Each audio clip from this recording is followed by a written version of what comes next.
مرحبا يا رمضان يا مرحبا بك يا رمضان مرحبا يا رمضان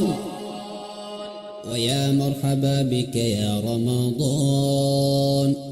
صاصع يا رمضان ولقوا سقاي يا رمضان صاصع يا رمضان ولقوا سقاي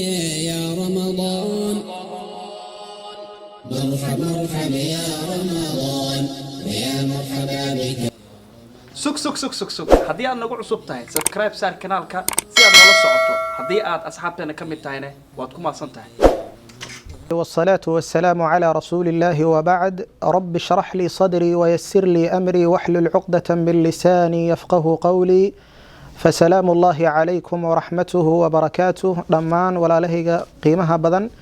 وحن إذا سلام يا سلامة إسلامك السلام عليكم ورحمة الله وبركاته سلام كدب وحن ربنا إن ما أنت سوجد بين التحنيهني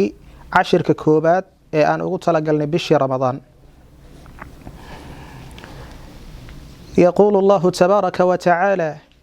شهر رمضان الذي أنزل فيه القرآن هدى للناس وبينات من الهدى والفرقان فمن شهد منكم الشهر فليصم ومن كان مريضا أو على سفر فعدة من أيام أخر ما أنت وحن كسو قد بين دونا وحيتهي أحكام الصيام يعني صوم كأحكام تيسي قفك وإنو أقون إليه أحكام تصومك أما فقهيسا هدي نقول لهيت أركانتي صومك maxaa soonka iga jibinaya muxuu soonkayga ku ansaxaya yaa laga rabaa inuu soomo yaasan laga rabin yaa cudurdaar haysta iyuu ka buraa soonka waxyaabahaas ayaan insha Allah ku qaada dhigi doonaa darsigana aad buu ma aragtaa sidaan idinku sheegnay duruustani aad bay u gaagaaban yihiin inta kaliya ayaan ku soo koobayaa arkaanu siyaam arkaanta soonka waxay ku sheegaan kaliya inay tahay labo midda ugu koobaad waxay tahay an-niyya qofka inuu niyeysto man lam yubayit as-siyam qabla al-fajr fala siyama lahu buu ku dhahay nabiga sallallahu alayhi wasallam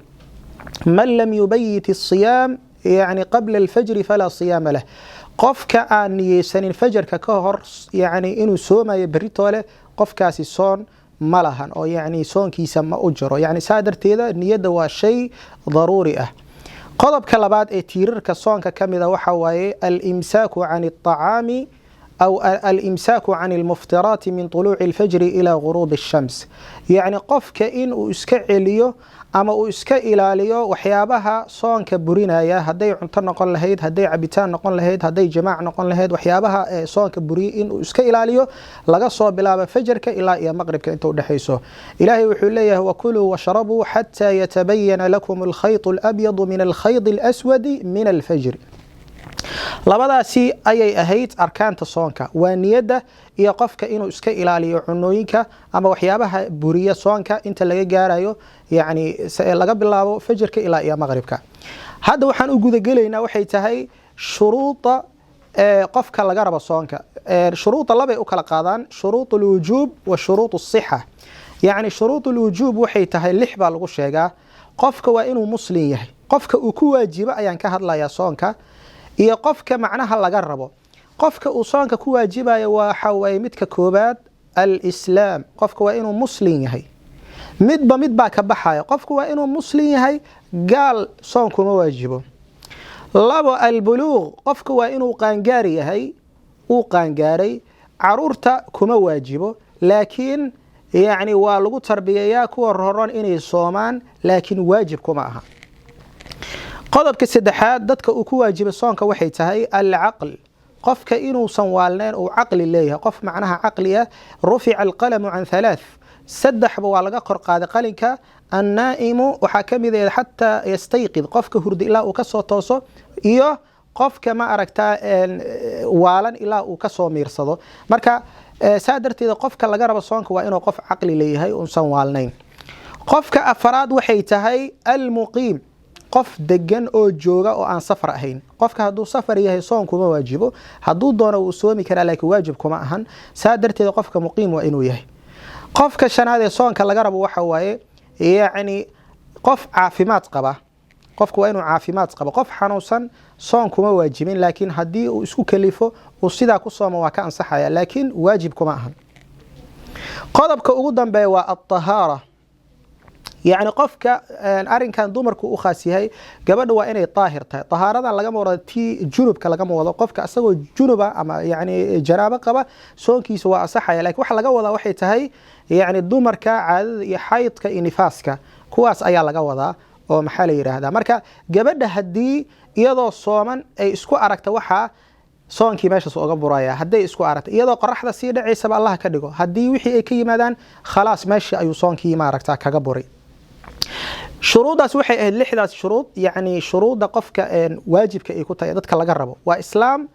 وقف قانجارة وقف عقلي له وقف ماركيسا دجنو عن سفر أهين وقف عافيمات قبل جبل الطاهر كا شروط كلا شروط الصحة اللي يراهض إذا هو أفر يوكا عن صحايا مرك تي هرا يوكو واجب هاي تنا يوكا عن صحايا تنا وحوكا عن صحايا قفك إنه مسلم قف قال كما أنصحه اسكو سوري إذا بس اسكو سوري جيسا قف مسلم أبوك أنصحه قال كما أنصحه لابا قف عقلي له أيوك أنصحه قف والان كما أنصحه مد السدحات جبر طاهرة أيوك أنصحه جبر يعني عادة أما ما ركت نفايس أما حيض قبت كما أنصحه مد كلا أفرادنا وحوا قف مختار مختار وحالي إرادة قف أسجد دورتي قف أن لغو خصبين هدي لغو خصب عبادة خصب ما قف وإنه ربيتان كيسة وكسمايا marka saa darteeda qofku waa inuu isaga doortaa intaas ayaan insha Allah taala ku soo gabagabeynaya xilqada noo xigta insha Allah ayaa inoo balana Ilaahay subhanahu wa ta'ala waxaan inoo weydiinayaa inuu naga aqbalo acmaasheena insha Allah taala waxaad kala soconaysaan halkan janaalkan ayaad kala soconaysaan Ilaahay idin barakeeyo assalamu alaykum wa rahmatullahi wa barakatuh ya ramadan صاصع يا رمضان ولقوا سقاي يا رمضان صاصع